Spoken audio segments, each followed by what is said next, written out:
आज आपल्या या गोडुल्या मनीमाऊला आम्ही घेऊन आलोय मुंबईतल्या भायखळ्यात द मुंबई झू मध्ये। इथे पोचल्यानंतर मनीमाऊला भरपूर सारे प्राणी दिसले आणि मग आपली गोडुली एकदम खुश झाली। अहो काय मस्त बाग आहे ही। इथे तुम्हाला भरपूर सारे वेगवेगळे प्राणी बघायला मिळतील। हा हिप्पो बघून तर आम्ही एकदम खुश झालो। असे प्राणी जे आपल्याला सहसा आपल्या आजूबाजू दिसत नाहीत, ते प्राणी इथे येऊन बघण्यामध्ये एक वेगळाच आनंद आहे। तुम्ही सुद्धा मुंबईत असाल तर इथे नक्की या। आणि अहो इथलं सगळ्यात मेन अट्रॅक्शन म्हणजे हे पेंग्विन्स। आहा, एकदम भारी वाटलं।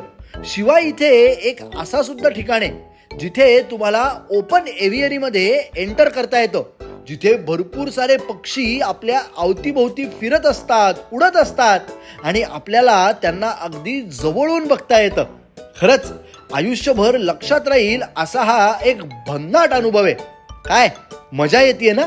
अशीच वेगवेगळी मजा आम्ही तुमच्यापर्यंत घेऊन येण्याचा प्रयत्न करणार आहोत। तेव्हा आपल्या ह्या अकाउंटला नक्की सबस्क्राईब करा। आपली मनीमाऊ आणि आम्ही भरपूर सारा फिरणार आहोत। ह्या बागेमध्ये तुम्हाला यायचं असेल तर इथे तिकीट सुद्धा आहे, पण अगदी 20-30 रुपये इतकंच। त्यामुळे एकदा या ठिकाणाला नक्कीच भेट द्या।